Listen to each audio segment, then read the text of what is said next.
ঢাকার যে ছাদ বাগান, প্রবাসী ছাদ বাগান সম্পর্কে আপনার কোনো মেসেজ আছে? অবশ্যই মেসেজ আছে। এইখানে আমাদের জাত নির্বাচন করতে হবে, এটাও আরেকটা ইম্পর্টেন্ট। আমি কমার্শিয়াল বাগানের জন্য এক ধরনের ভ্যারাইটি, ছাদের জন্য আরেক ধরনের ভ্যারাইটি। কিছু গাছ আছে যেমন আমরা সমাজে দেখি না, বামন প্রকৃতির গাছ কিংবা বামন প্রকৃতির মানুষ, এই ধরনের কিছু জাত আছে বামন প্রকৃতির। আমরা যদি এই বামন প্রকৃতির জাতগুলাকে সিলেক্ট করে ছাদে রোপণ করি, তাহলে এক একটা আম গাছ কিংবা কমলা লেবু এগুলা দেখা যাবে 20-25 বছর ছাদে রাখা যাবে। এখন যদি আমি না জেনে না বুঝে হাড়িভাঙ্গা, ফজলি এটাকে ছাদে উঠাই দিই, তাহলে ওটা 3 বছরের মধ্যে নিয়ন্ত্রণ রাখা যাবে না, বিশাল হয়ে যাবে, ওইখানে ফলনও হবে না। তাহলে এই ছাদের জন্য আমাদের ড্রপ ভ্যারাইটি গুলা সিলেক্ট করতে হবে, এবং যেগুলা প্রতি বছর বেয়ারিং হয়। কেউ যদি ছাদে গাছ রোপণ করে 1-2বার ফল হারভেস্ট করে, এরা আর জীবনেও ছাদ বাগান থেকে রোধ করতে পারবেন না। তাহলে প্রথম কাজ হলো যাতে সহজে সফল করা যায় সেই ধরনের জাত নির্বাচন করা এবং তাকে সহযোগিতা করা। একদম আমি দেখছি, আমি কাজ করতে গিয়ে দেখতেছি যে 14-15 বছরের ছেলেরাও কিন্তু বাগান করতে চায়, কিন্তু তাদেরকে আমরা ঠকতেছি, বারবার মিথ্যে ভুল জাত দিচ্ছি।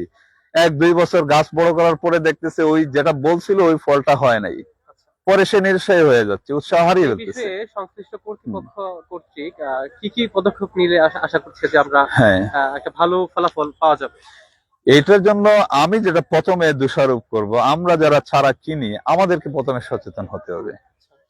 আমরা এখানে ভালো জাত কে ভালো দিচ্ছে, কার গ্রহণযোগ্যতা কতটুকু, কাদের মাদার প্লান্ট আছে, কে নিজেরা চারা তৈরি করতেছে, এটা আমাদেরকে বিবেচনায় নিতে হবে।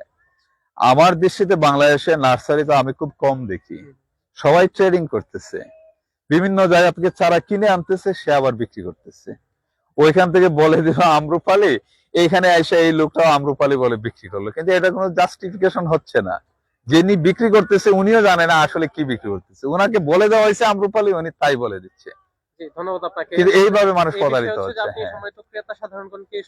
আমি তাদেরকে, ওনারা যদি সচেতন হয়ে যায় সব নার্সারি কিন্তু ঠিক হয়ে যাবে। এই যে ধরেন আমরা এই রুট গুলা নিয়ে গত বছর অনেক কথা বলছি, এই যে কেরিজো রুট, এটা জাম্বুরা রুট না। আমাদের ওইখানে দেখবেন যে একদম লাল কালারের একটা জাম্বুরা, যেটা স্টার রবি গ্রেপ ফ্রুট। এখন আমাদেরকে এসে বলতেছে ভাই আমরা তো জাম্বুরাতে লাগাইছি এই জন্য ফলন পাই নাই ভালো, এখন আপনাদের এই রুট গুলাতে আমরা নিতে চাই কি কি জাত আছে। ইভেন নার্সারি ওয়ালারাও কিন্তু এখন বাধ্য হচ্ছে এই রুট গুলা তৈরি করতে, এই বীজগুলা কিনে আনতে এখন তারা বাধ্য হচ্ছে। তো এটা খুবই ইম্পর্টেন্ট। আপনি যখন গিয়ে নার্সারিতে বলবেন আপনি এই যে কমলা মালটার চারা দিচ্ছেন এটা কি রুটে করা, আপনি এটা প্রশ্ন করেন, দেখেন সে উত্তর কি দেয়। এবং জাম্বুরাতে হবে না হবে না হবে না বারবার বলে যাচ্ছে আমরা, হবে না। ওয়ার্ল্ডের কোথাও পাবেন না জাম্বুরাকে প্রায়োরিটি দিয়ে কমলা মালটার চারা তৈরি করা হয়। জি, আপনাকে অসংখ্য ধন্যবাদ। আপনার এই বিড়ালটা জানি না কার, কেন জানি আমার পিছনে আইসা ঘুরতেছে অনেকক্ষণ থেকে।